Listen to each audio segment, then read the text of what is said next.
Hey everybody. So we're doing the Archangel Michael.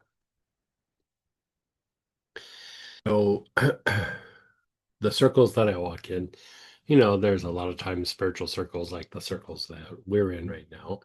And then over the years, I've done different consulting and everything.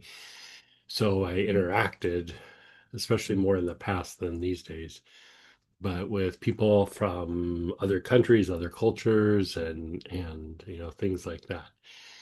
So definitely other cultures and other countries.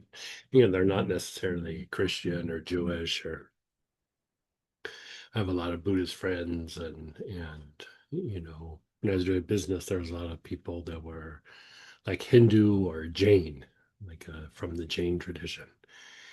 And so they always would say something kind of similar to me. They're like, yeah, all that angel stuff. I'm really not any of that angel stuff. None of that angel stuff really resonates with me, but I'm really into Archangel Michael. Always. Michael, like Mike, I don't know what it is, but Michael, like I'm really into Michael. I always thought that was funny because it was like whenever the topic came up, yeah, I'm not really into that, but I really like Michael. So the idea with Michael, the name means who is like God, right? So it has to do with a powerful and righteous connection to the true nature or to the aspect of God. So a lot of times we think of Archangel Michael as protection, which is true, and courage and warding off evil. I'm going to look at my notes here. Guardian of divine justice, guide to spiritual awakening, healer of the soul, and protector of souls. And the thing that I would say with this is all of those are accurate. But sometimes when we're talking about these things, there's kind of the end results, like with what we're talking about, but then there's also the mechanics of how that happens, how that works. The thing that I would say about Michael is, for one, he's associated with the sun, right? He's uh, associated with the aspect of the sun when you're working any sort of planetary energies. And then also he's associated with the navel chakra, right? The navel chakra being the energy center that regulates your lower chakras and your lower nature. So you see pictures of Michael, and a lot of times he either has a sword in his hand kind of up, or he has a sword pointed down, right? And the idea of the sword is not that he's just walking around going, any evil being you want some, who wants to fight. It's actually about dominion, dominion over the lower realm, right? And so a lot of times when you see Michael, not only is the sword pointed down, but he's usually got his foot on a person who is like wiggling around with their eyes really big, right?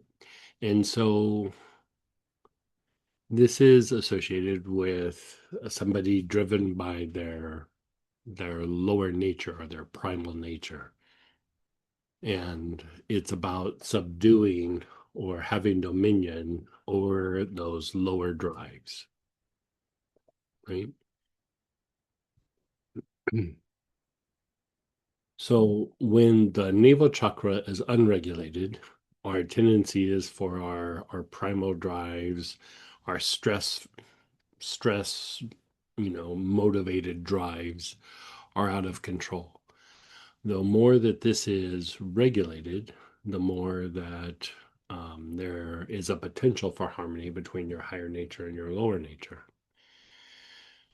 In Kabbalistic teachings, this is referred to also as the judgment. Not judgment, not like judging good or bad or good for me or bad for me, but you know, on a very deep level, or when we pass,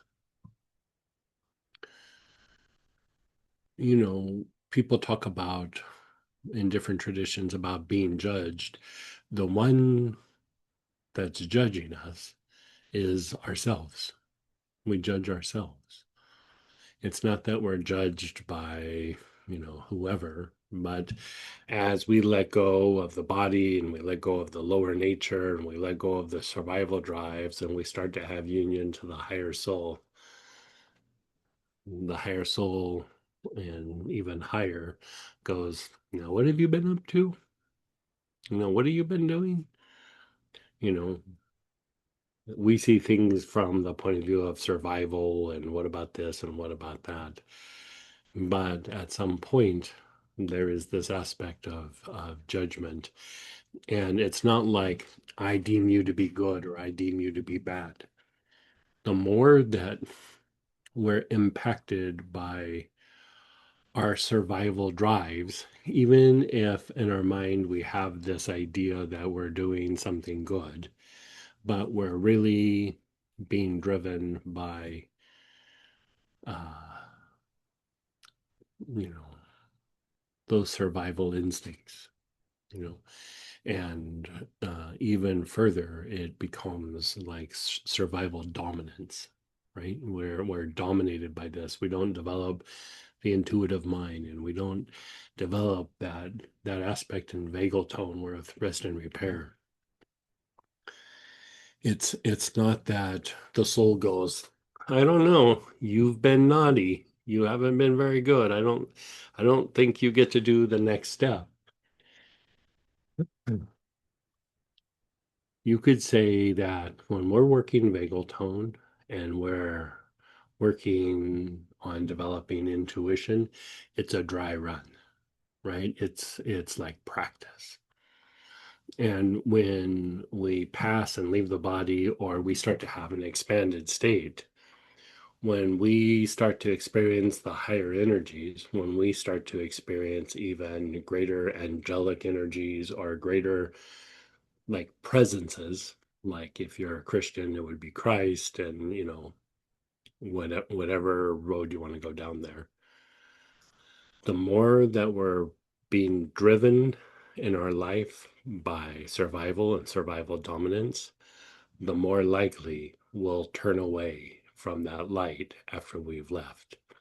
Not because that being is judging us, it's because we become so entrapped or entangled in those survival drives that the light feels incredibly uncomfortable. So, this idea of walking with the light is a much bigger deal than just, oh, it's this like little spiritual practice. And so, the thing that I would say about Michael is it really does help with this aspect, this alignment. And the way that it helps with this aspect in this alignment is it helps to refine our physiology, our lower emotions, those drives that are more about survival. And so when you have a spiritual experience, when you pray, when you meditate, when you chant, whatever it is, if there's enough stillness, there's a kind of energy that comes in where it's like a bright light, right? And then if the survival aspect of our nervous system, which is fight flight, is calmed down enough and we have enough vagal tone and the repetitiveness of intellect has calmed down even just a little bit and intuition has been stimulated even just a little bit, there starts to be a bright light that comes in with consciousness, right? You could call this soul energy, you could call this spiritual energy, you could call this higher energy, whatever you want to call it. As that descends and starts to interact with our crown, with our aura, right? That brilliant white light with like violet or green or pink, whatever it is on the periphery, eventually starts to turn golden, right? Which is still spiritual energy. It's still energy with consciousness, but it's physicalized. So it's not as fluid as the brilliant white light with consciousness. It's like gold energy with consciousness. And what that does is it stabilizes the body. It refines the body. It makes the body um, function in better alignment with your true nature or soul, which means also it heals better, right? It regulates all these things and it stabilizes the nervous system. It stabilizes those drives for survival, and it makes us less aggressive, and makes us less violent, and it makes us less afraid, and it makes us less impulsive, and it helps us to cultivate order instead of just, taking advantage of the chaos or even creating chaos so we get what we want. Right? And so over a period of time, this gold energy stabilizes the body and starts to stabilize and shift and change. It starts to alchemalize. Okay, let's change that word. It starts to shift your lower nature, right? It starts to shift your lower nature, starts to change it into something that is in more alignment with the higher nature and less in alignment with the primal nature. And so you see in temples a lot of times where there's statues of different beings and they're painted gold. This isn't just decadence or showing this is special. It's showing that that being has developed what you would call the golden body. And it means the energy body, the energy in that person's being is more golden and less grayish white, right? And so in that, it's a stage of development. It is a stage of conductivity. Your body can handle more soul energy when there's gold in the aura versus when there's not. It can handle more healing. It can handle more brilliant white light when there's gold in the aura than when it's not. So if you think about like all the things that I just said, and the thing with Archangel Michael is that he accelerates the development of the golden body within an individual. You could say all the things like it's about protection, it's about courage, it's about this, it's about that. Bottom line, that's what that energy does. It accelerates the refinement of your physical body. It accelerates the refinement of the nervous system. It accelerates the refinement of the emotional body. It accelerates the refinement of your whole aura, of your chakras, everything. And so you could associate this with healing, you can associate this with protection, because if the body has more gold and somebody really does something nasty towards you that would normally like flip you out, with a bunch of gold in your body would regulate much faster and shake off whatever happened, be it a physical injury or an energetic injury or somebody being just very nasty to you. All of that would be regulated much faster.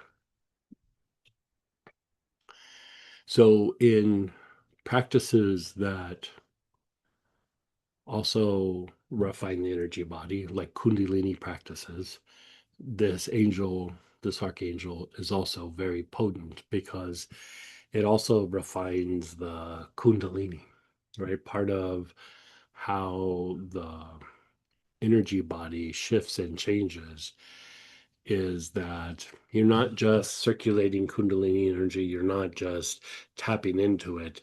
It's like it cooks it, and refines the Kundalini energy so that it becomes a little bit more fluid and is able to move up and is able to circulate to a much higher degree. So, in a lot of different traditions, people are very devoted to Michael, but they don't know why. I suspect that's why. Like, there is a direct benefit to the practice. So we're going to do a practice to cook the energy somewhat. This isn't the full practice, but it's a bit of a practice, right? So first off, let's just get used to the name, right? So close your eyes.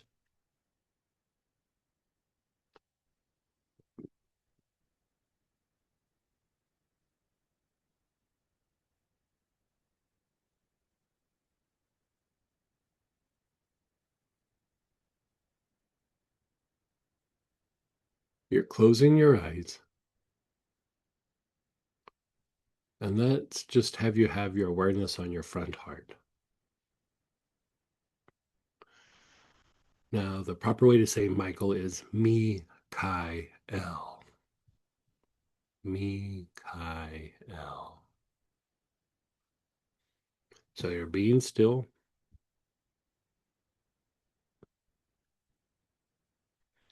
Your awareness is on your heart. Now, move your awareness to your brain.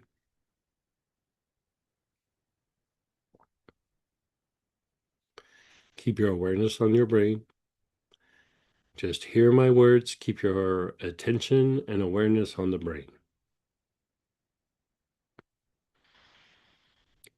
Mi Kai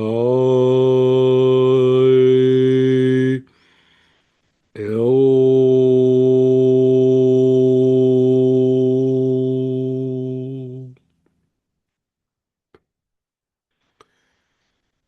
Mi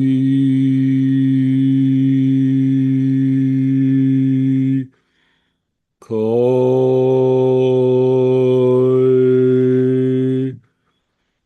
El. Me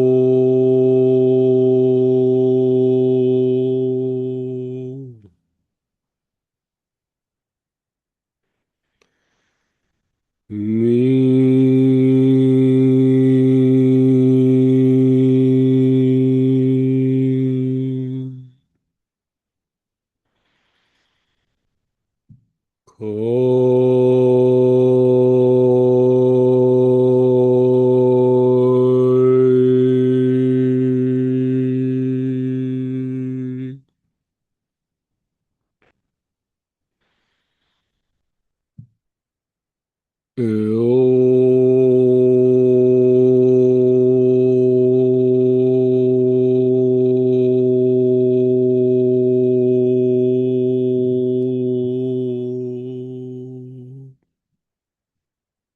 Me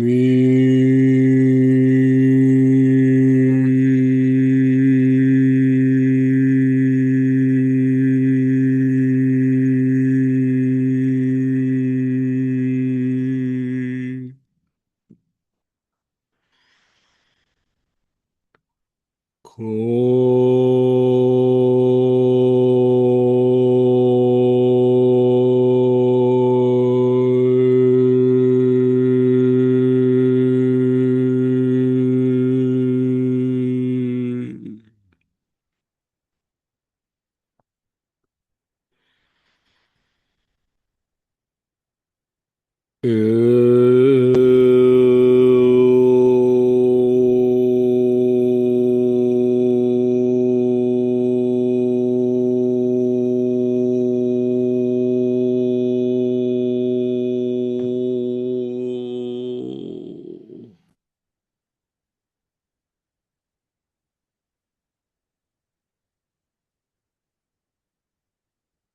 Keep your awareness on your brain.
Me.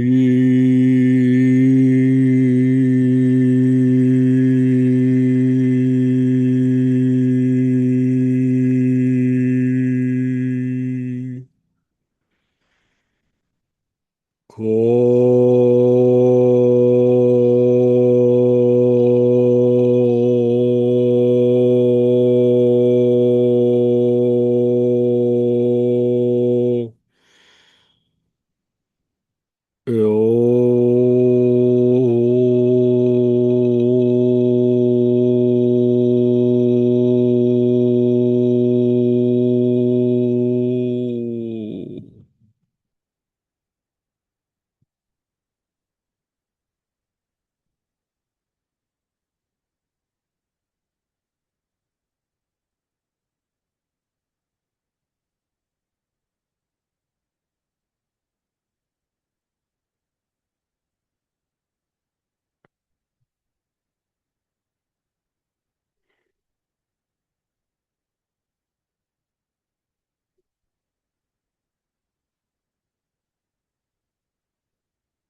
Man, that felt good. How'd that feel for you? Let's just chant Michael all night. Oh my God, that felt good. Okay, so now here's the trick.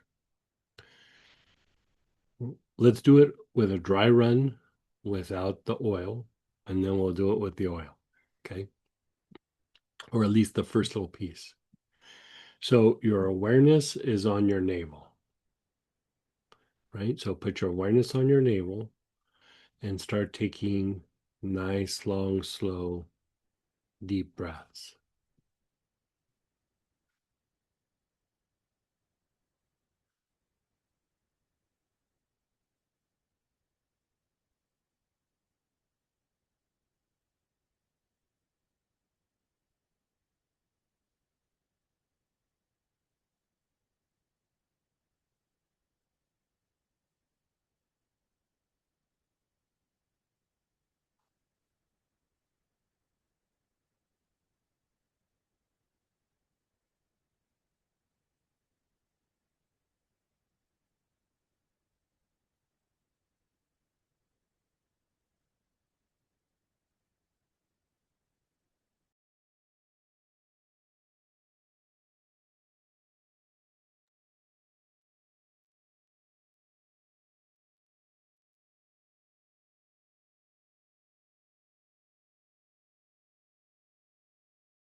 You're just taking some nice, long, slow, deep breaths. You're not using the oil yet.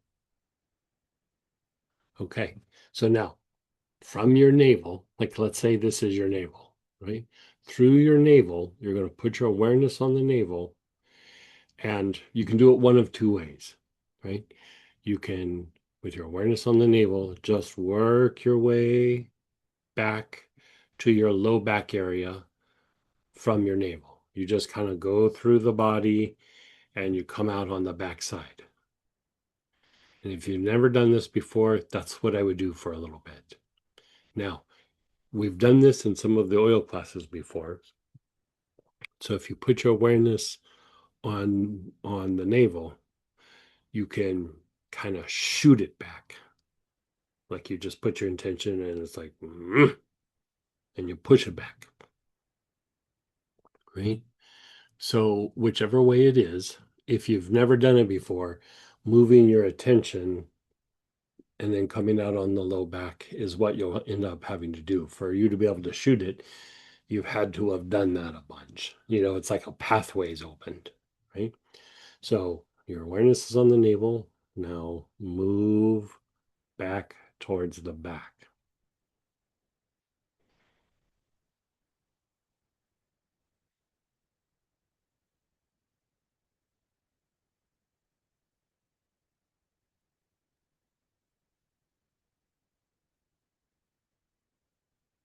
Okay, so like I'm watching Samantha right now, and she was like, her eyes are all closed, and you could see her, she was concentrating on doing it. And then as soon as it got to the back, she went,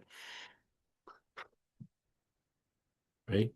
So the navel, right? The navel is the is like the boss of your lower chakras, right? It regulates your lower chakras.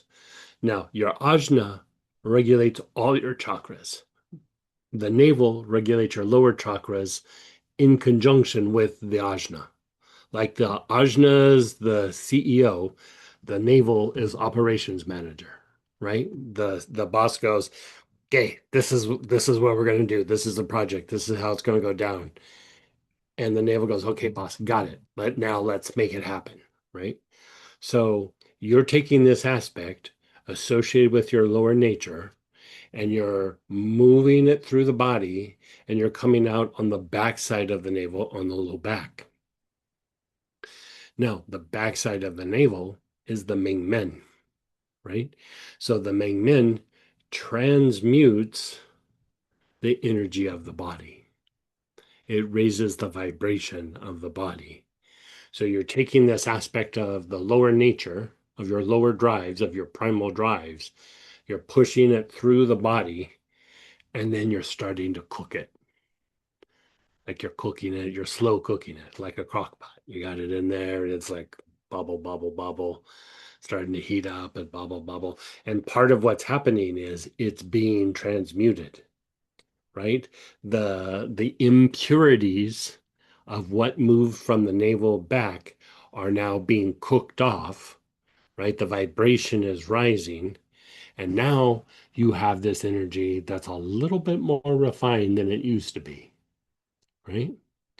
So then, as your awareness is on the navel, you're going to float it around the sides of your body, right? So, like your hips, the same height, you just kind of move your attention on the outside of the body and you come back around to the navel, right? So, let's practice that. They're called the kidney meridians, the belt meridians. So, you're kind of moving your attention slowly around, around, around, and then it's back to the front of the navel, right?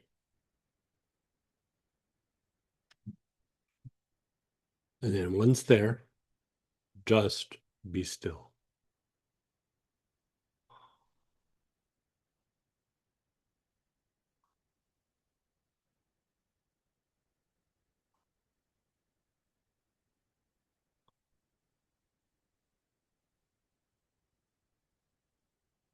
Can you feel something happening? Can you feel something happening? Yeah. So just right there, worth its weight in gold, no pun intended, right? Because right there, you're starting to generate gold energy in the body just by doing that. Now, it's dependent on how much has accumulated and been stored in the navel and secondary navel, but that's another story. Okay. So we've taken that energy from the navel, we've moved it back to the backside of the navel on the low back. We let it sit there. 1, 2, 3, 4, 5, 6, 7. That's probably good. Then we float it around the sides of the body and we come back to the navel. Okay, so we're back at the front navel. Now, from there, we want to distribute this energy throughout the body, right? So your awareness is on the navel. Now, move your awareness to the sex chakra.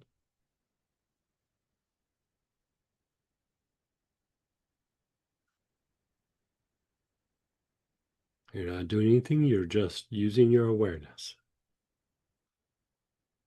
Now, your awareness is on the perineum or perineum, the floor of the pelvis.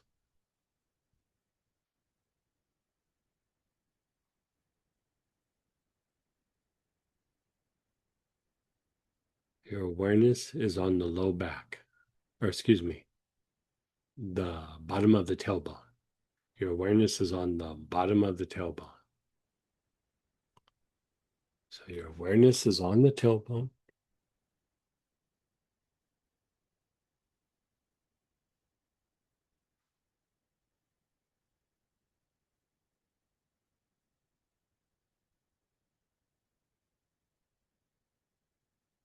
Now your awareness is on the low back, the backside of the navel.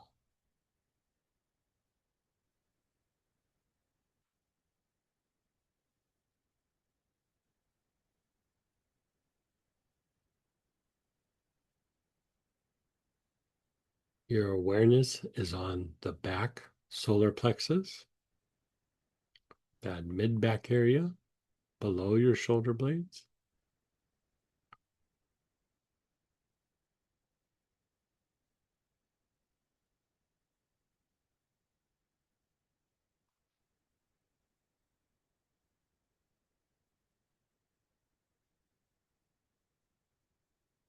The back heart. Your awareness is on the back heart.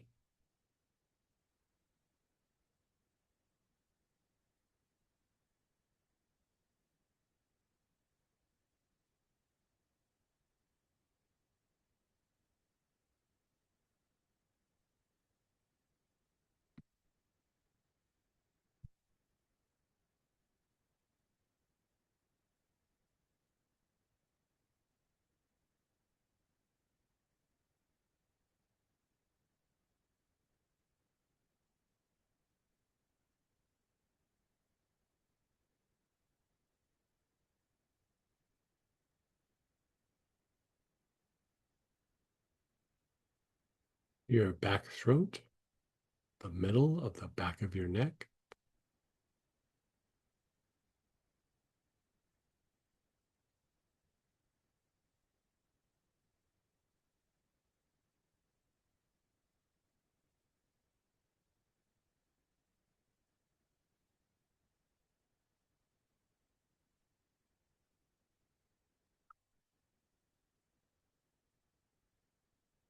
The back of your head.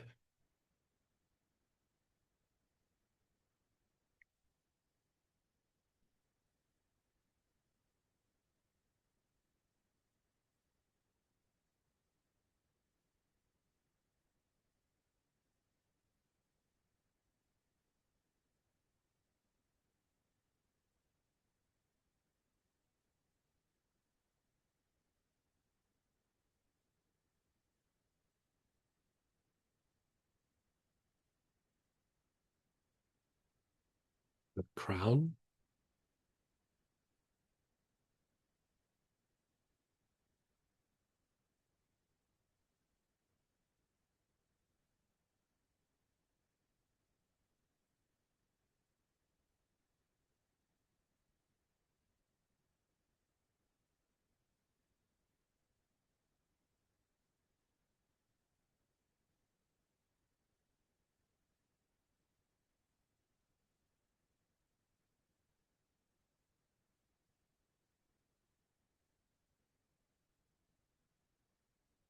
Just let go.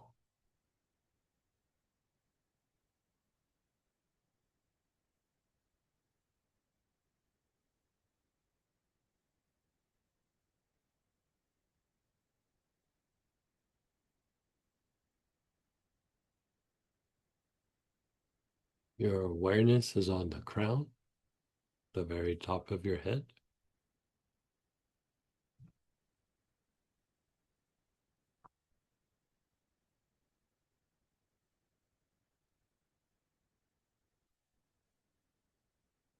Your awareness is on your forehead.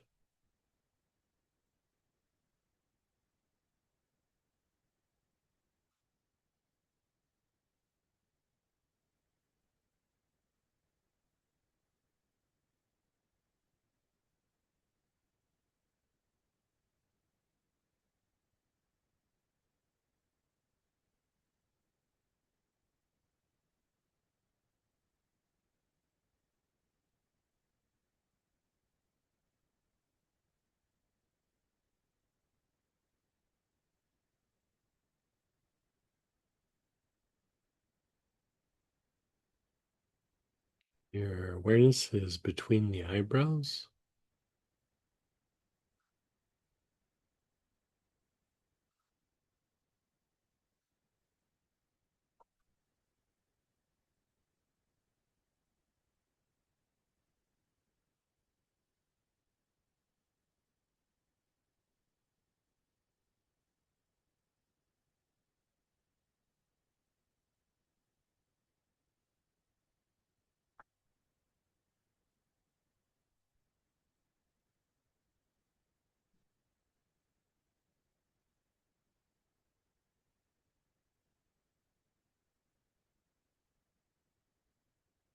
Your awareness is on the throat.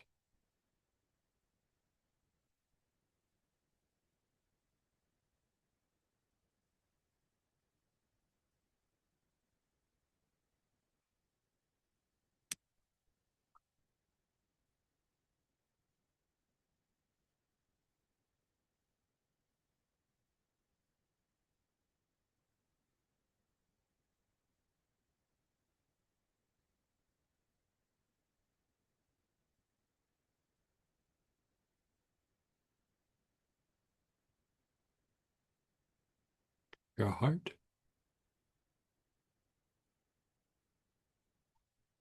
the center of your chest.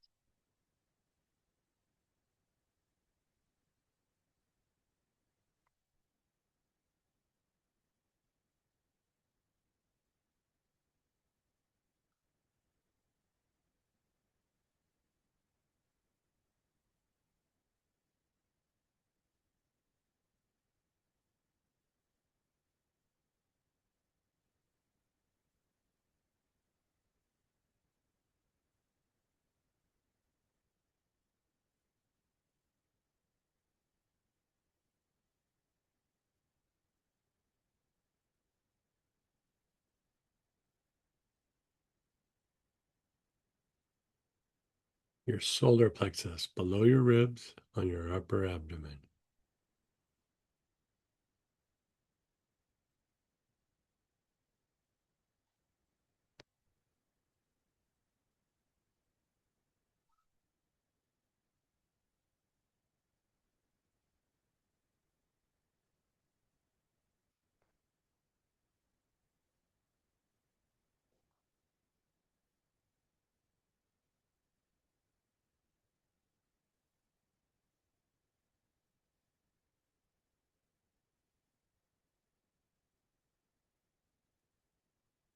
And your awareness is back on the navel.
Just let it all go.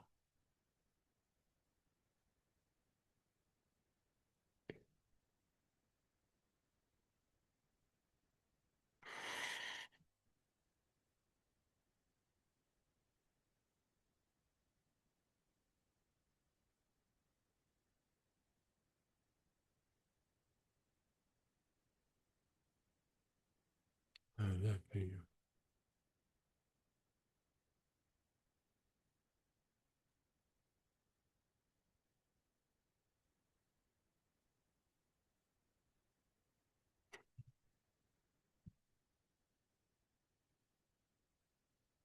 Okay, so so that's the pattern, but now we're going to do it with oils. Okay, so you have your Archangel Michael blend, be it regular or the premium.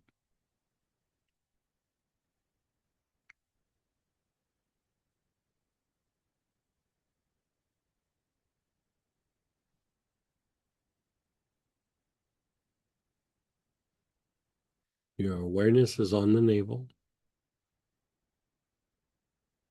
You're taking nice, long, slow, deep breaths.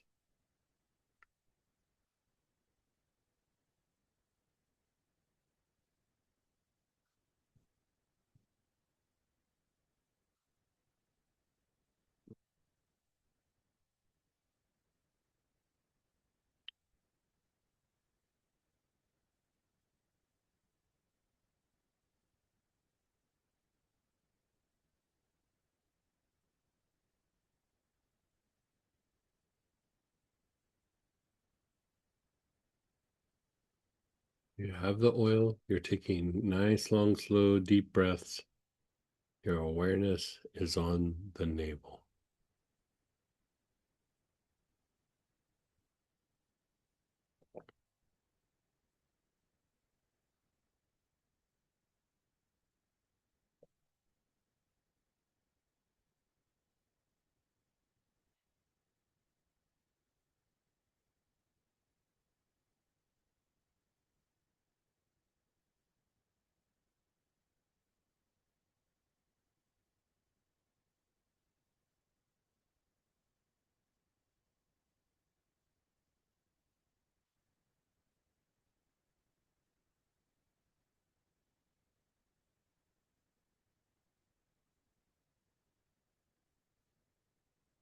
You're inhaling. Your awareness is on your navel.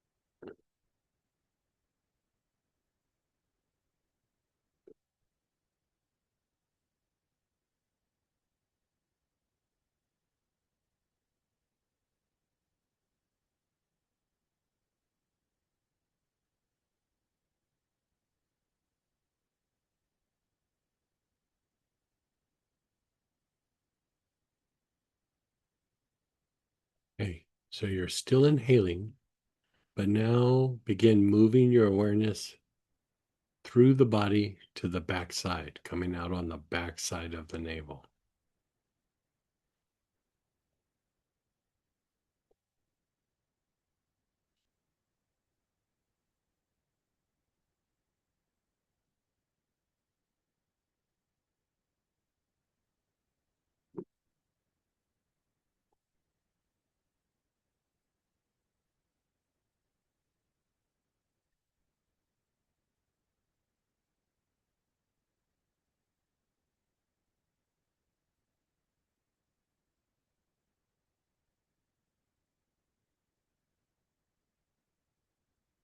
You're on the backside of the navel.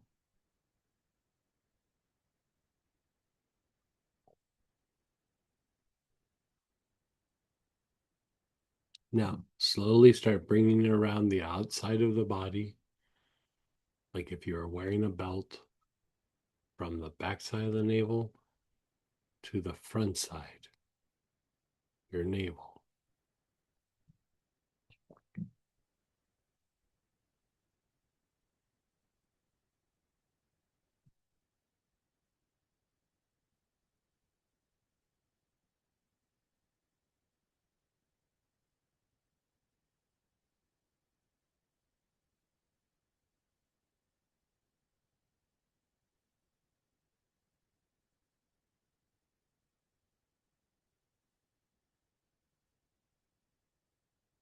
with your awareness on the navel, you're still taking some nice, long, slow, deep breaths.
Your awareness is on the sex chakra.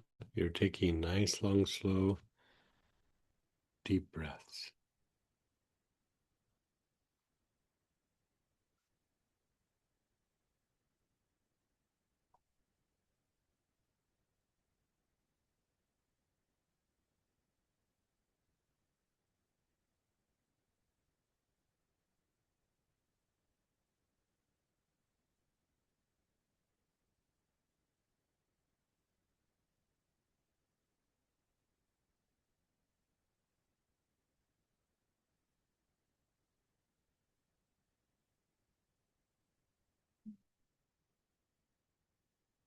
Now down to the floor of the pelvis, the perineum or perineum.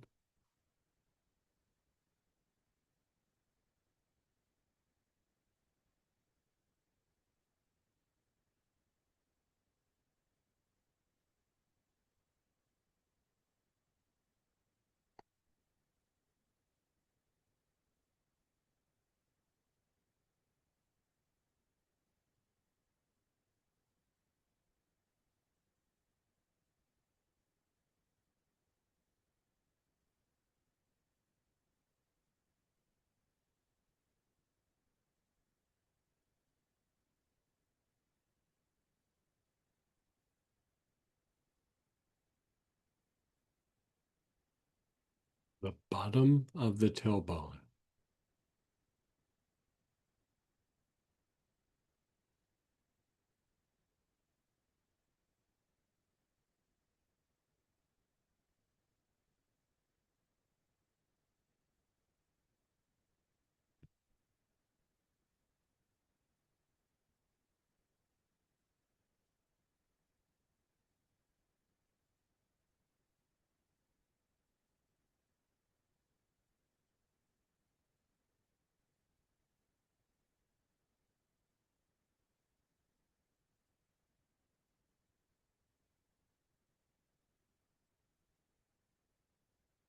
The low back, the backside of the navel.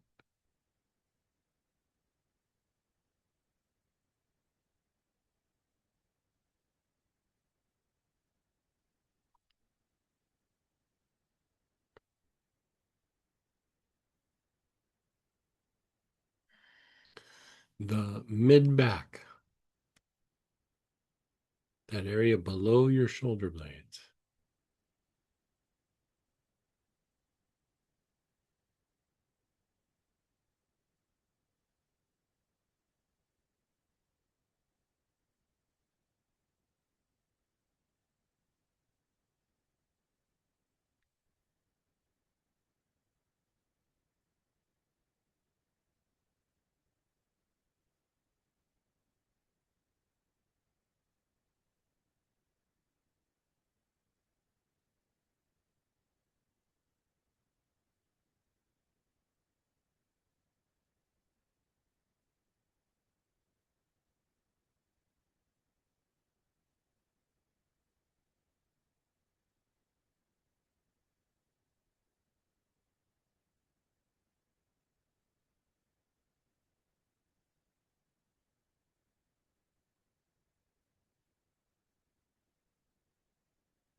the back heart, that area between your shoulder blades.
Your back throat.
The back head. Your awareness is on the back head.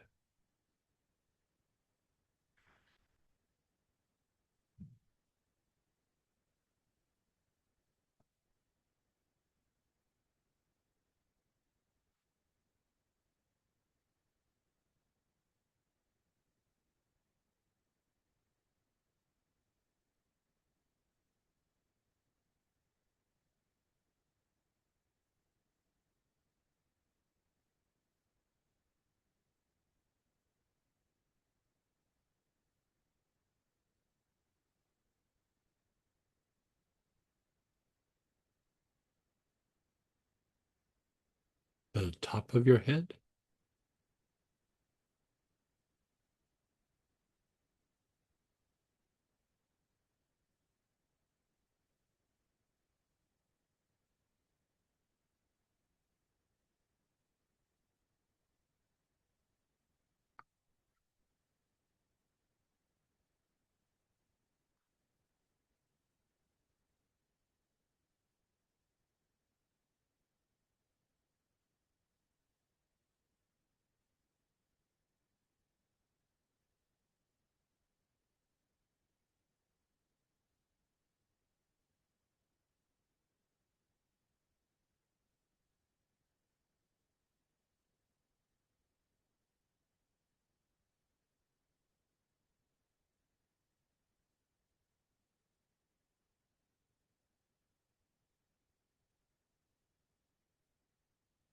Your awareness is on the top of your head.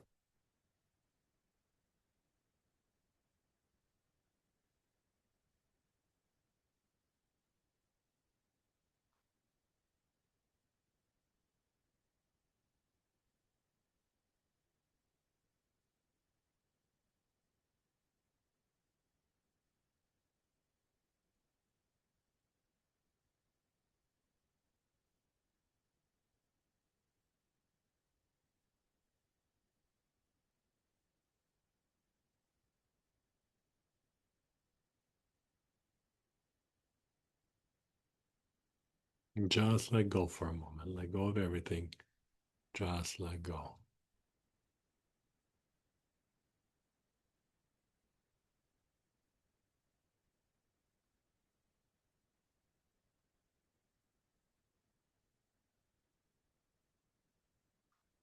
How's that doing?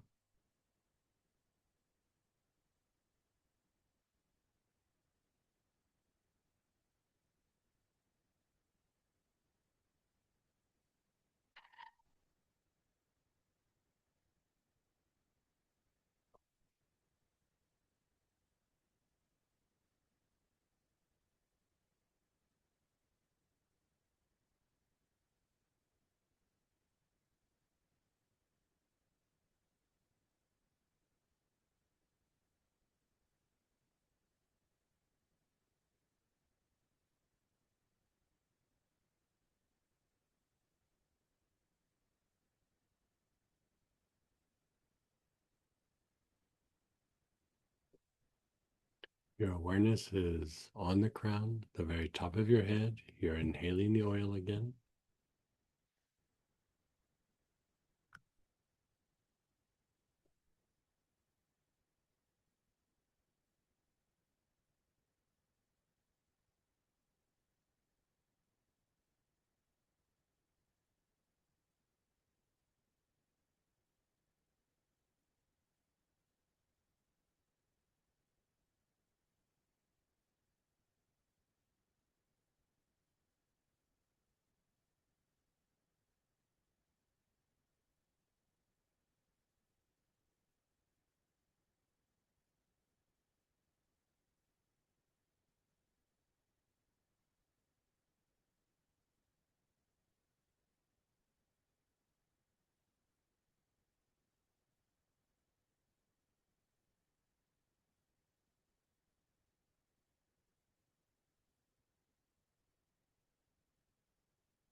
Your awareness is on your forehead. Nice, long, slow, deep breath.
Between the eyebrows.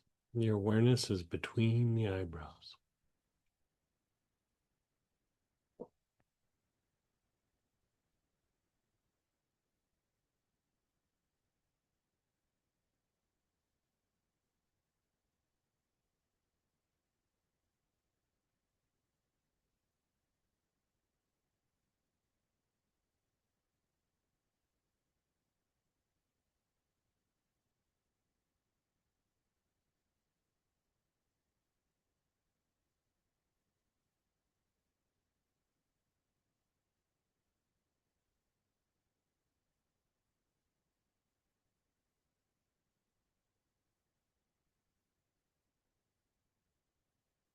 Your awareness is on the throat.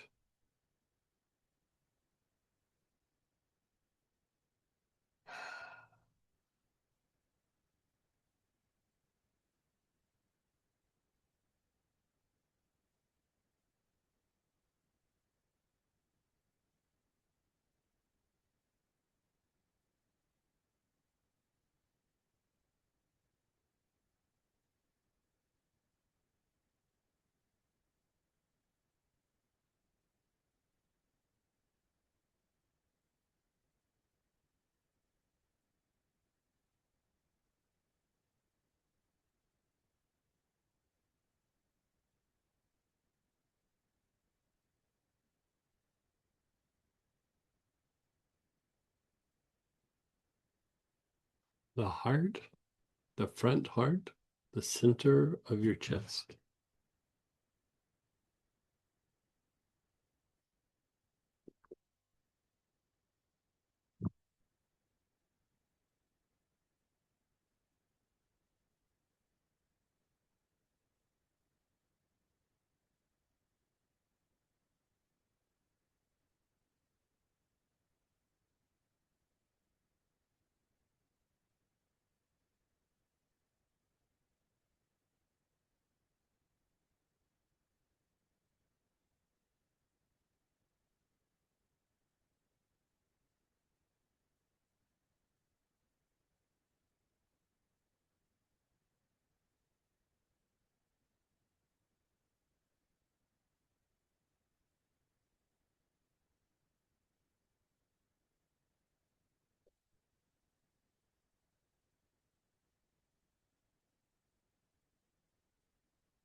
The solar plexus, the area below your ribs on the upper abdomen.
And your awareness is on the navel.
Your awareness is on the navel. You're doing nice, long, slow, deep breaths.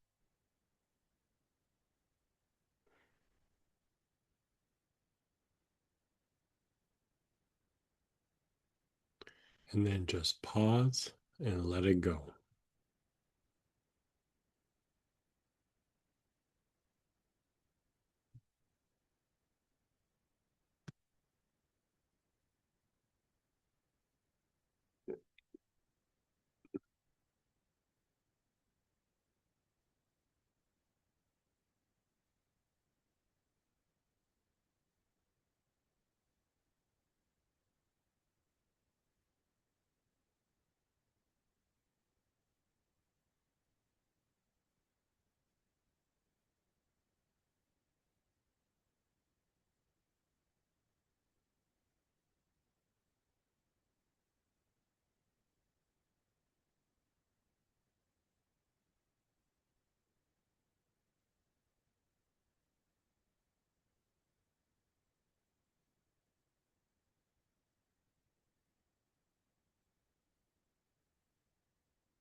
Archangel. Okay, so notice how you feel, your body, your emotions, any other things. And then let's go ahead and share or ask questions. You're going to unmute yourself or type in.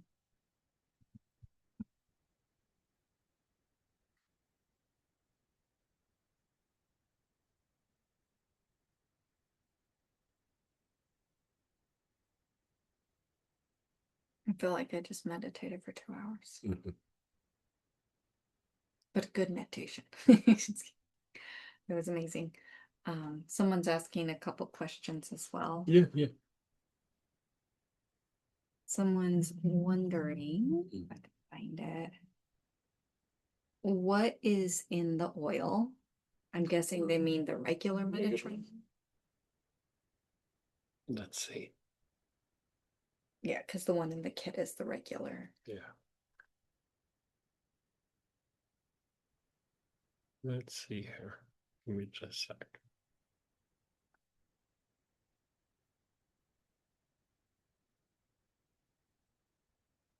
Okay, so it is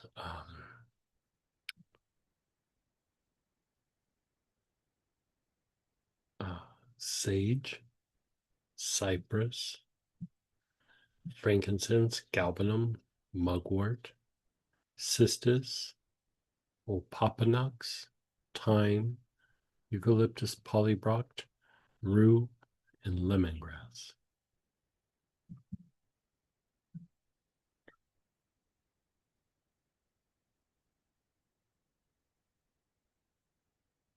And then those who want to know the premium recipe is tuberose, angelica, Taiwanese cedar, which is like the fanciest cedar you can get, and then sandalwood. Yeah. Someone shared, yeah, what Sam just said. What a deep meditation. Yeah. Is that also cycling Kundalini? In a way, yeah. There's different aspects of Kundalini. A lot of times with practice, people just refer to it as like Kundalini, but there's different aspects that you're doing and cultivating. And so it's doing some of it. Yeah. That pattern where you go through and where you start at the navel and go down and then up the back and then back to the front. Um, Different traditions will use some practice like that. The one that is most available to the public is Mantak Chia, who is like a, I don't know, energy healer or whatever. Um, like he's a qigong guy, and he does that meditation or that practice, and he calls it microcosmic orbit. The problem with that is that you're assuming that there's something there to cook or there's something there to circulate. You know, that's the issue. And so when he teaches it to the public, he doesn't tell you how to fill up the navel. He just teaches the microcosmic orbit. And so, he's a guy that tends to borrow things from other practices and traditions a lot. So he may know, he might not know. I don't know. But there's a difference between cooking with fumes and cooking with gasoline. You know, depends on how much is in the navel for you to even do the practice. When we start invoking the angel or working with the angel, you're generating some energy so that you have something to like circulate. Yeah, that's what it felt like right at like from the first one after the toning. Mhm. It was just like there was so much energy to be able to move. Right.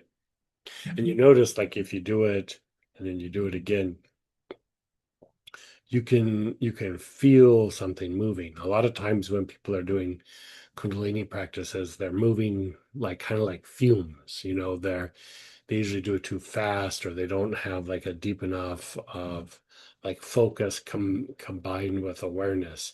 And so it'll move, but it doesn't move a lot. Right? And so here you're using the oils, but the the use of the angelic energy, it really helps you to generate, and then it also helps with the movement of the energy. Like a longtime practitioner of some sort of Kundalini practice, of course, they've developed the ability to do that. But when people are starting to do it for new, or, you know, it all depends. Because somebody could be new with a lot of ability, that just because they weren't taught something doesn't mean they don't have ability. And then somebody could be doing it for a long time, but still doesn't have a lot to move, or hasn't developed the ability quite the same. And so, length of time doesn't really matter. That's a good You know. point. And go ahead, Linda. Hey, Linda. Hey, hi. Just to follow up on that piece about the Kundalini. And so we're doing this today with Archangel Michael. Is this a particular pattern to work with any of the other particular angels, or I is mean, you could do them, but they're not necessarily going to do the same thing. Like the right? with Michael is about like generating gold in the energy body. And Okay. so like they all kind of do something, but I mean, even if you did it, it would still generate some energy and circulate it. But as far as generating gold in the body, Hmm. Michael would be the one to do this with. Okay. Because even like last week we did Metatron, and Metatron Right. would be nice, but it wouldn't do the same thing. Right. Yeah, Okay. Yeah. yeah. Because the other one that came to mind was Corneal. Cornel might. Hmm. It probably wouldn't do it to the same extent. Right. It would be Like it different. would still do some. Yeah, Right. yeah. Okay. So this one is as if we're trying to incorporate in the practice we would do specifically with With Michael. Mikael. Yeah, Okay. yeah, yeah. Fantastic. Thank you so How much. was your experience? I'm curious. Yeah, well, I was the one who wrote, yeah, what Sam said. I mean, it was just that it Right. was such a deep meditation. It was Yeah. just, yeah, I was off in the ether somewhere. I mean, I was conscious, I was aware, but Right. I'm not sure where I went. So this is the thing that I'll say about that. Like is you have like meditations that you do, and you're like, oh, this is so blissful, and then you kind of come back into your body, and you get up, and you start doing your normal everyday thing, or you get in the car and you run out to the store, and like you still feel the meditation, but it's like you could feel it kind of almost like float away a little bit. Like I feel calmer, but I feel okay. But when it's about like generating that gold and like circulating the energy like that, it's like having a salad for dinner and having like heavy pasta where it like sticks to your bones. It's like the gold like sticks to your bones. You know what I Mhm. mean? It's like the effects are deeper. You have, because it's regulating the nervous system, it's diminishing not just dysregulation, but you're calming down sympathetic nervous system dominance. Like you're manually making that calm down, and you're increasing vagal tone to the point where there's vagal anchoring starting to happen. And so it will even hit the prefrontal cortex, and like, it does a bunch in your physiology, but you have a bit more of an expanded state, but it's like you don't even have to try to like hold on to it. It just lingers. It's like it anchors into the body. And really like vagal anchoring, I mean, that's why I used that term, is it's anchoring light into the body. It's not just like, oh, it's vagal tone and it's restoring. Yes, it's that, but vagal anchoring is also anchoring that energy in the body so that it actually starts to change your physiology. And the mystical practice or the spiritual practice associated with doing that is accumulating energy and then using it to generate gold in the body. Mhm, Yeah. mhm. Great. Okay, thank you. You're so welcome. And go ahead, Donita. Hey, Hi, Greg. Hi, everyone. how are you? I'm okay. I'm good. It yeah. I had no idea, but it that was deep. I have a question. Mhm. When we didn't we didn't use the oil, it was really challenging for me to stay here. I Yeah. kept like I was just floating, and then I had no it like I would force myself to come back, and I wouldn't even know which center I was on. So I was just like in the la la land, kind of like in and out. Is it okay to keep my eyes open during that? Yeah, sure.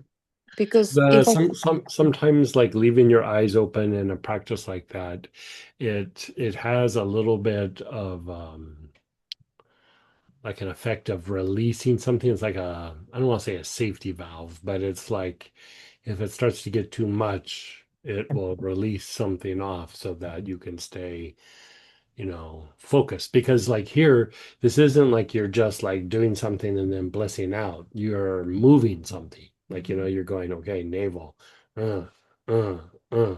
And so you're using the part of the nervous system that is associated with focus. So you are using the part that we associate with fight flight is still action and activity, and that would also be associated with the intellect.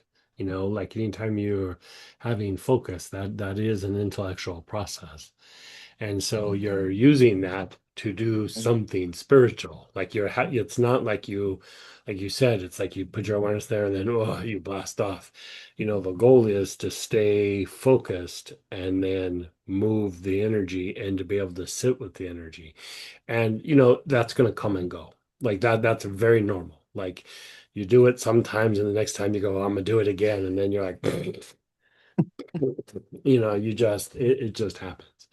And so the thing that's happening is not only are you calming down and regulating that part of the nervous system and that part of your brain, is you're making it now work for the intuitive mind. And that's a very big deal. That's a very big deal. Because before it's just like they see each other and they're like, I don't really talk to that person. They're like, ugh, they're so different. We do not see eye to eye. Where here you're like bringing it together and you're like going, okay, move, and you're circulating the energy. You're making that part of the nervous system not do survival oriented things, but you're making it do action and activity, but on the direction of the intuitive mind. And in a way, you're re-educating the nervous system, you're re-educating the intellect, and you're re-educating how all of it works together. And then the byproduct is it refines your energy body. Perfect. Yeah. Yeah, so I'll keep my eyes open, even though it didn't feel a lot, but I kept just, I don't know, just drifting off, and it was like, it didn't feel like a lot, but we started the oil, I used premium, Michael premium. Oh, it smells delicious. Um, I felt like the oil itself was kind of an anchor for me. Mhm.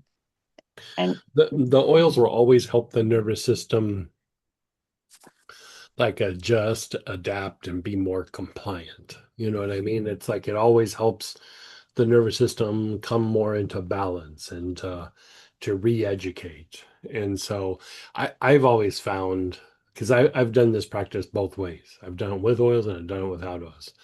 It's deeper and more effective and lasts longer with the oils versus not using oils. yeah, as soon as I started inhaling the oil, I started coughing. So I've been coughing like Mhm. throughout the practice, which I guess it's just releasing. But yeah, with the oil, I was able to be here Mhm. and Even I dropped the bottle once, but I caught it. But I was able to actually be here, and it was quite like going deeper, like the movement. It was just going deeper and deeper, and my body was just opening up more. Lots of visions, people from the past, just weird stuff, and a lot of like the light, like you said, the gold, and I did see quite a lot, especially when we came to the heart area, like the throat and the heart area. There was a lot of gold Mhm. there. So I figured it's like, okay, this is good. But the coolest thing was there was through all the whatever was happening, like me going down deeper and deeper, but there was a presence, like this energy. There was a presence, and it just felt really like it was enveloping me and was kind of moving through me. And it was a very kind of like sparkly golden energy. It Mhm. was like someone there, I didn't see it was just really nice, and it just felt very mm, I don't know, it wasn't scary, it was very, I can't think of the word. Felt safe, felt held, felt nurtured in a way, I don't know. So, when you talk about like energy with consciousness, if you think about that, like feeling a presence, it's energy with consciousness.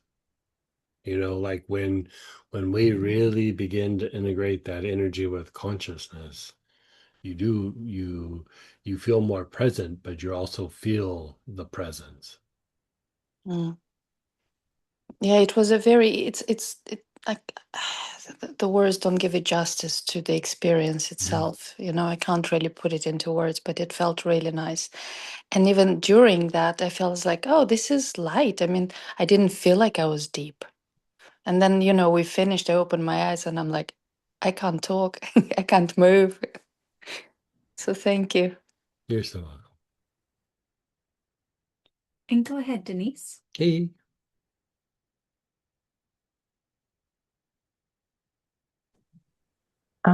I just wanted to add the one thing I noticed really different for me was it felt tangible. I mean, the Yeah. energy literally felt tangible, which is not, that's very uncommon for me to feel something Yeah. like that. Yeah. Like I said, it's not just like light, it's like physicalized light. Like it's Yeah. it's it's concretized. And so it's more palpable. Like, you can feel it more, it resonates more, you can tune into it more. Like, it's a denser kind of energy. I'm Yeah. so glad you used this protocol with it. Oh, good. Thank you. You're so welcome. And go ahead, Dan. Hey, Dan. Hey, um, at the beginning, when we first started with the front heart and then the brain, Mhm. where did we go after the brain? Because I lost track of time. Nowhere. I mean, did we before we got back to the navel? I mean, at No, the we very, just very did the beginning. brain, and then we did the heart for just a second, and then we did the brain, and then we let it go, and then we went to the navel. Oh, okay. Because Yeah. I was kind of just asleep after just kind of just out there, Yeah. really out there. I wasn't sure if I missed something between the brain and the navel. Yeah, No. Yeah. yeah. Yeah. That thing about chanting Michael even on the brain is it's a thing. It's a thing. Yeah. Yeah. Yeah. I mean, this has really helped me. I had a really rough couple of emotional days. Uh-huh. And from where I was at the beginning of the class, it was like all I could do to just sit here and this is by faith, this is where I'm going right now. Right. So, and so I am, it was very soothing Hmm. peace. So I'm very grateful to the Oh, good. beings that kind of brought me back to a center here. That's very good. Yeah. If you think of the idea of what Kundalini is doing, and Kundalini is like when you circulate it, and here we're talking about building the golden body, but part of what it does is it refines the nervous system by its nature. That's what it does, is it upgrades the nervous system, it refines it adds, it generates, or it's able to hold more light. And so, like when you say upgrade, is the nervous system keeps operating more appropriately or more efficiently. And so, just going through and doing the cycle from the navel and then all the way around and then back, that will do it. But then also just how we started, like you were saying, like, we did the thing with the awareness on the brain, and then, use the name Michael, um, several times. And Yeah. it's like, whoa, something happened. Is you're just going directly to the nervous system right there, and then working it. You're like you're anchoring that energy. So it's like how we talk about doing practices. It's not about just doing the same thing over and over again. Like when you know what you're going after, you start to come at it in a very multifaceted way, because there's always the slippery slope Mm. of whatever we do, is to slip into repetition and just start phoning it in. That's always present. Like, am I, this feels amazing. And then, like, 3 or 4 times later, you're going, yeah, it feels good. It doesn't feel like it did the first time, because at some point, the nervous system, the mind, the brain, it just goes, oh, we've got this, whatever it does. It does Right. what it does. And, you know, we are conscious of it sometimes, but there is unconscious things that are motivated, that are still, if we look at that part of the nervous system, it is a protective mechanism. And so if we're bringing light in, until it is truly aligned, it's always got something up its sleeve. You know what I mean? It's like, oh Mm. yeah, yeah, yeah, yeah. This is amazing. We're totally on board. Right. Yeah, we're totally on board.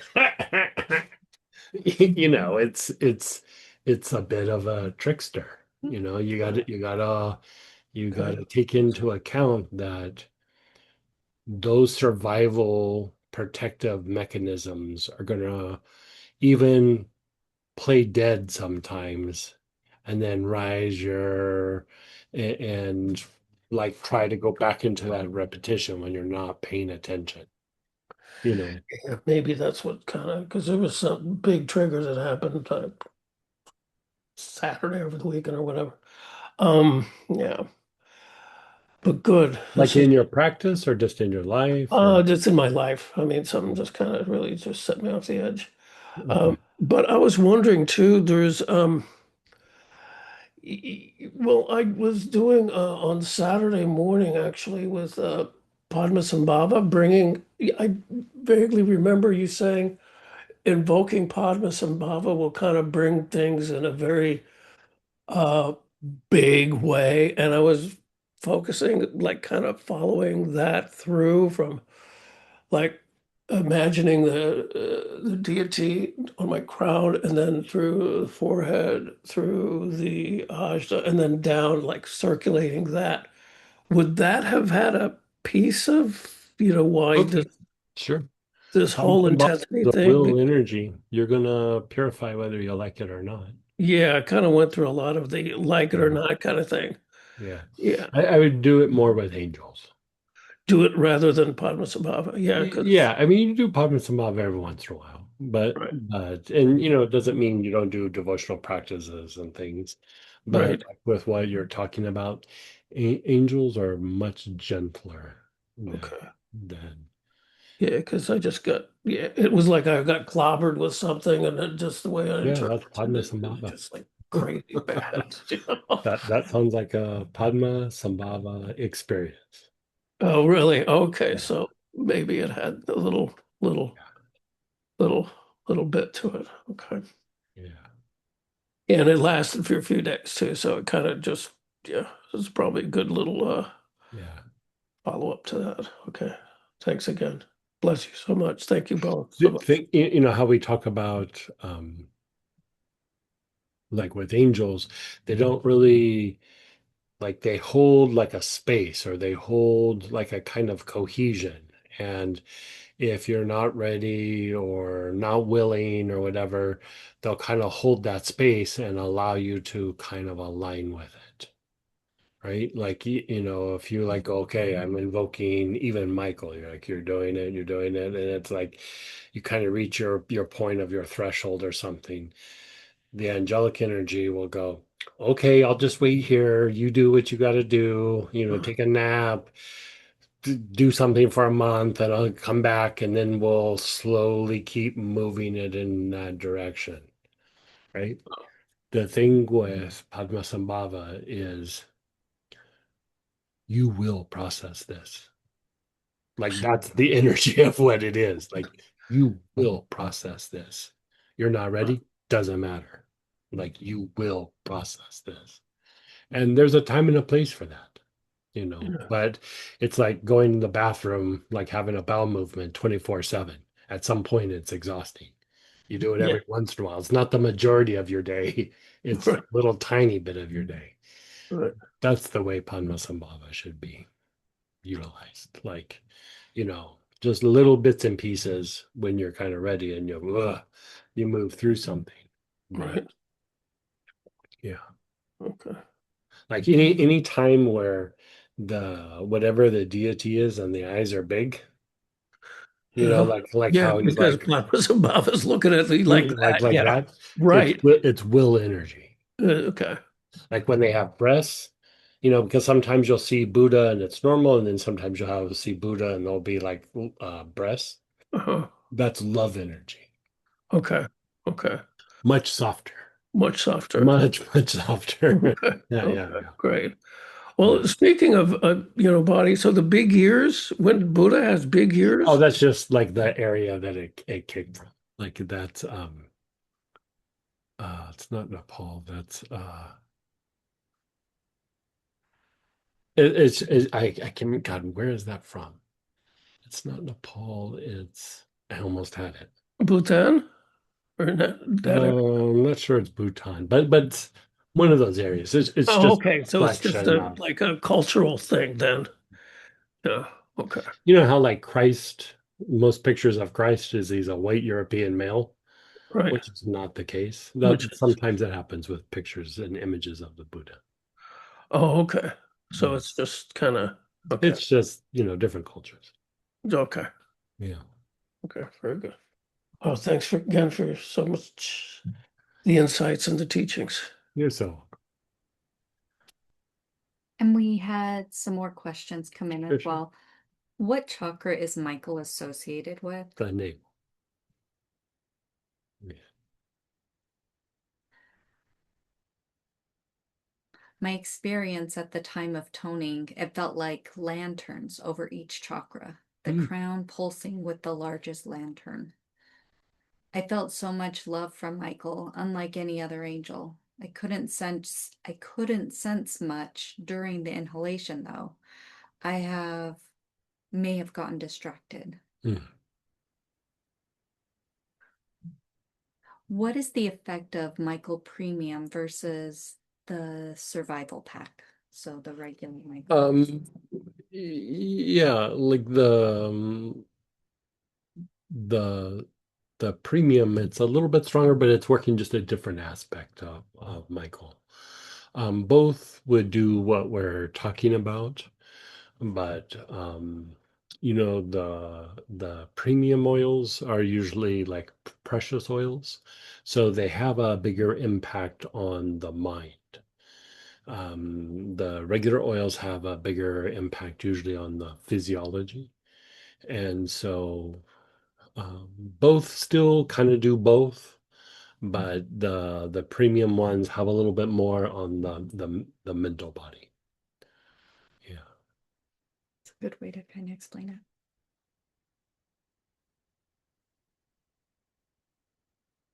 Yeah, I think Okay. we're ready for a little bit more. So how about we do a thing where we also like chant the name, but also work the oil. Just doing this process that we just did might be a little much. So let's work a different facet. Okay. So your awareness is on your brain. And with your awareness on your brain, start taking nice, long, slow, deep breaths.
Okay. Let it go for a minute. Let everything go. You're just being still.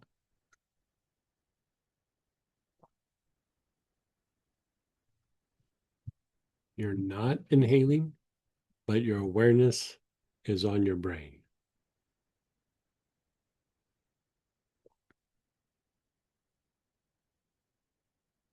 Your awareness is on your brain.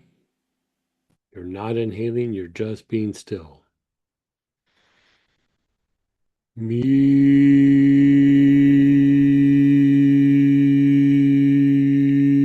go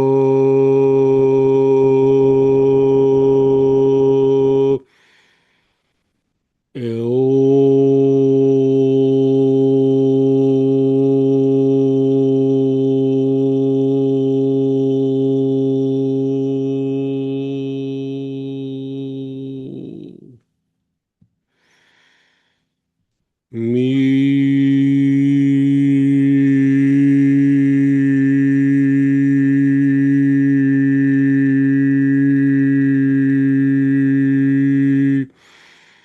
ko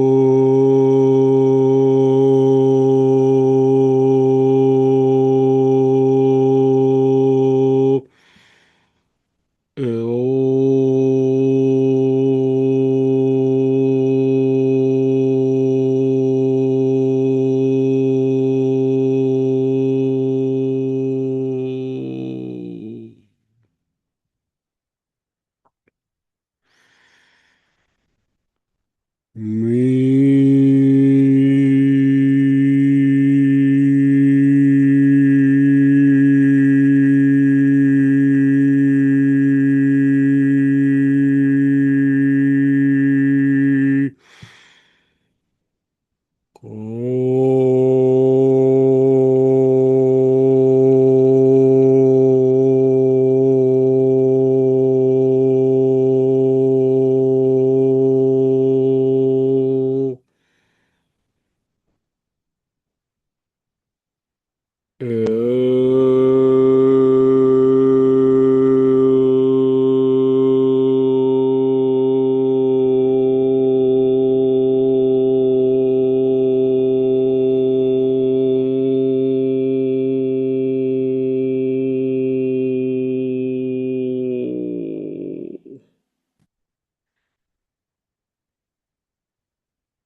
Inhale the oil. Your awareness is on your brain.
You're inhaling, your awareness is on your brain.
And then you're just pausing and letting go.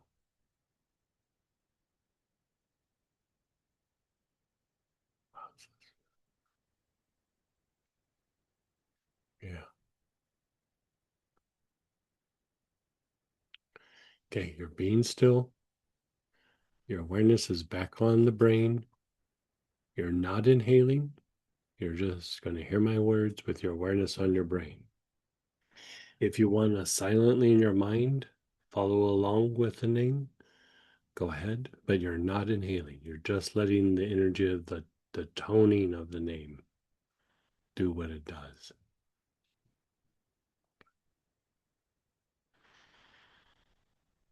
Me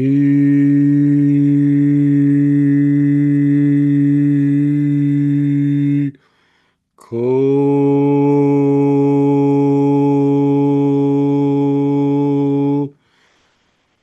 eo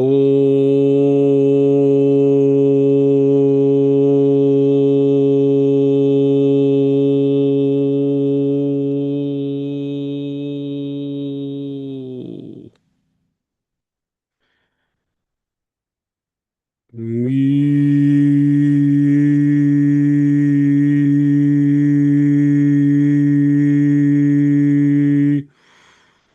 ko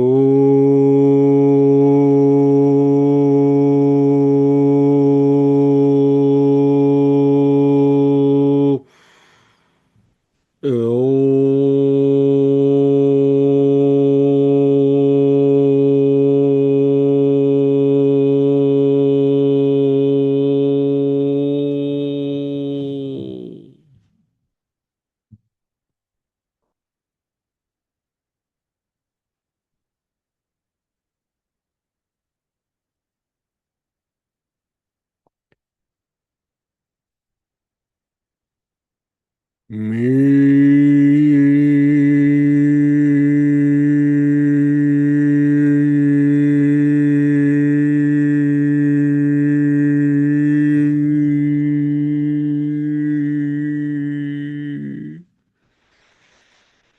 Ko.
Again, you're inhaling the oil.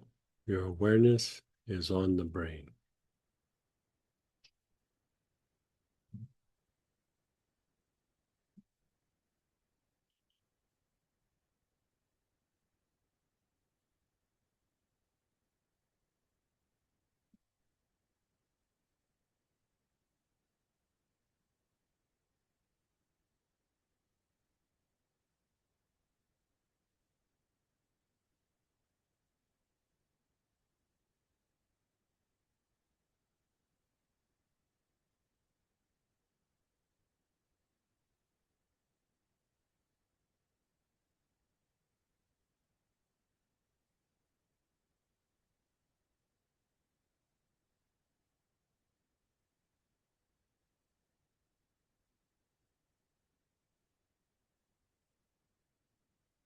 You're still inhaling, but now move your awareness to the spine. Your awareness is on the spine. You're taking nice, long, slow, deep breaths.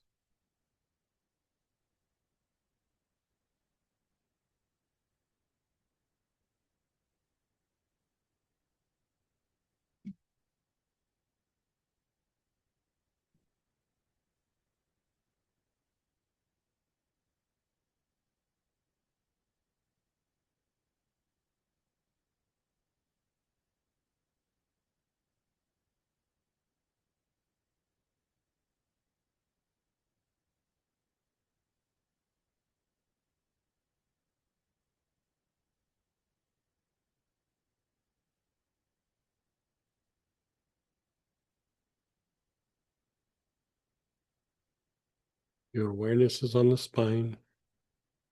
Nice, long, slow, deep breaths.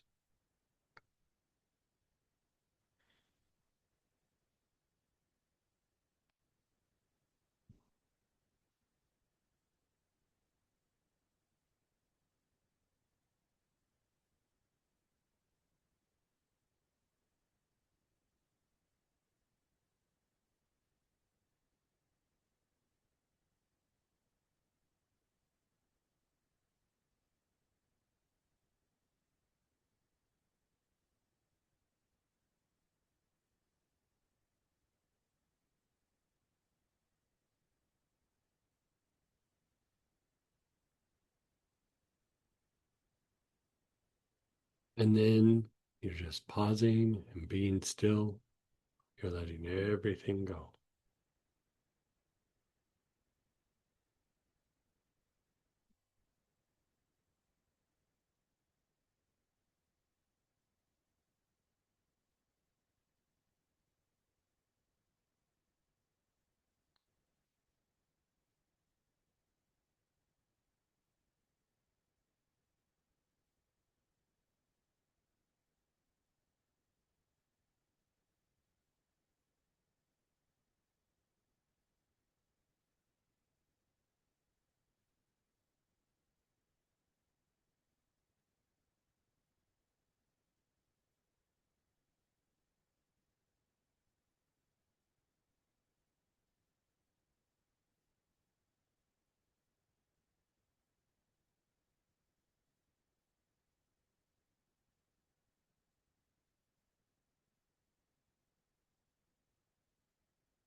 Your awareness is on your spine.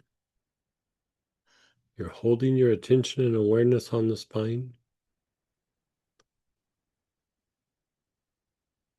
You're not using the oils. You're just going to hear my voice. Your awareness is on the spine. Me.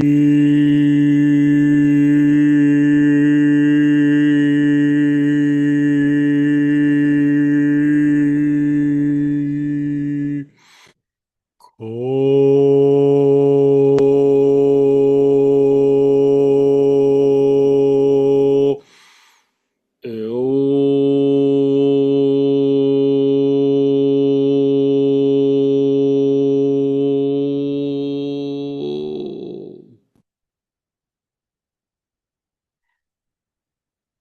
Me.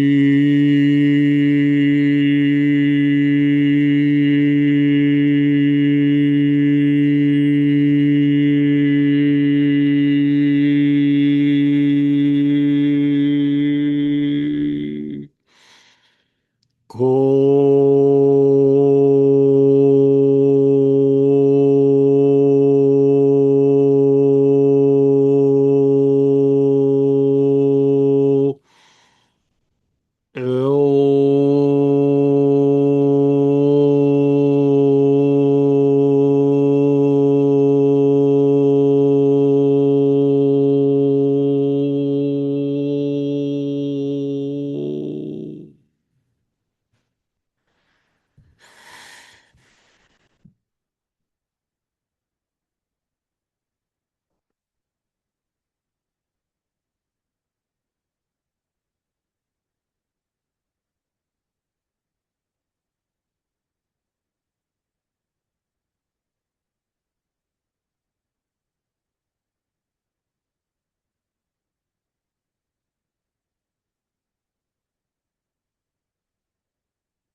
Your awareness is on your feet.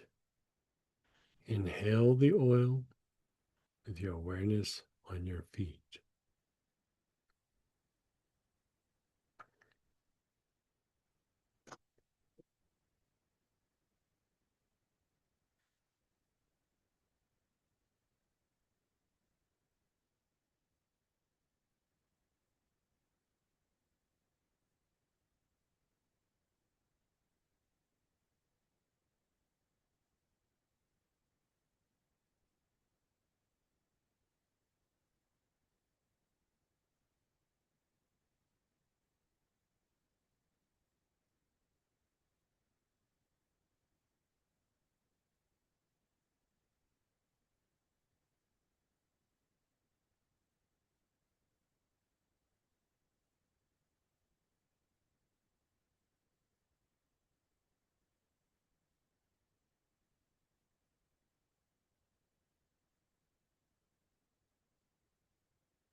And then let it go. Just let it go.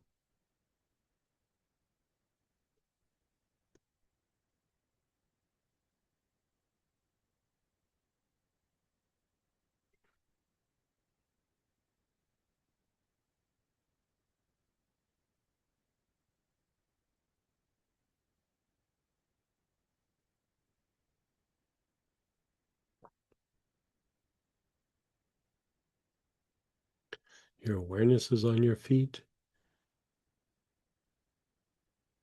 No oils, just hear me say the name.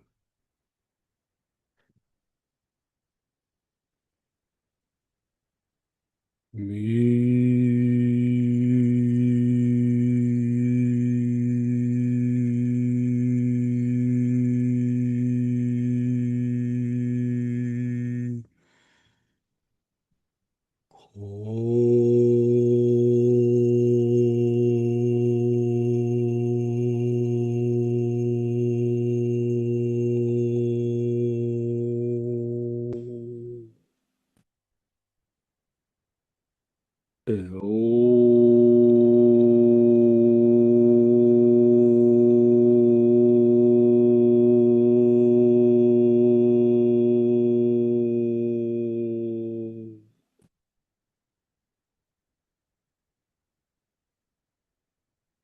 Me.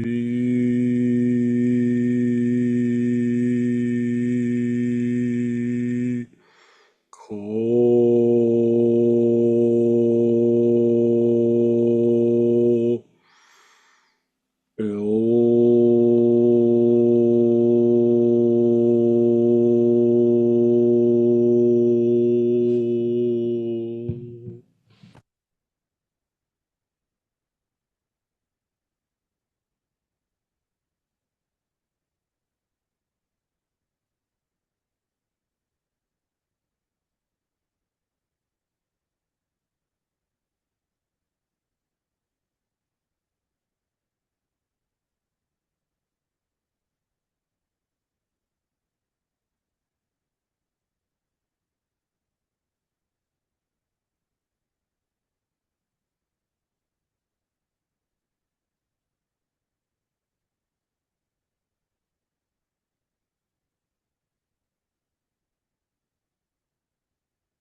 You're just letting go.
Okay, we have a moment. We could do like a quick share or a quick question. And then we got to slide over to the Tuesday night prayer petition blessing. All right, how's that for you?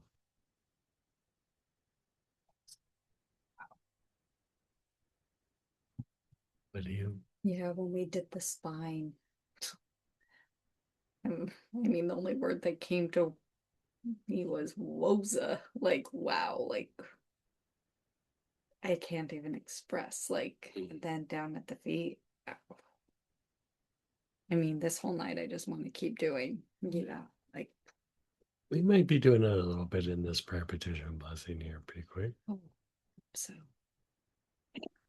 I have a quick question. I purchased the survival kit back in around the holidays. Would Sure. it be the same survival kit that you're offering? Yes. Okay. Yeah. Thanks. Yeah. You're so welcome. Yeah, and for those of you, the packs, we had the Archangel Michael Premium, as well as the original Michael Survival Pack. They're at the special price through tonight. So, and Robert, thank you for posting that there. Hey, Robert. I think we're ready. Okay, so Deeper healing tomorrow. deeper healing, we're doing some things on, I can't remember what of it. Memory. And then next week on the angelic journey is Monaikael. And so different angel, different practice. This weekend, plant teachers, and we'll be doing it and using the same kit, but doing some different things and visiting some different oils and processes. So hopefully you can join us. For those of you that have had the class, it's a free review.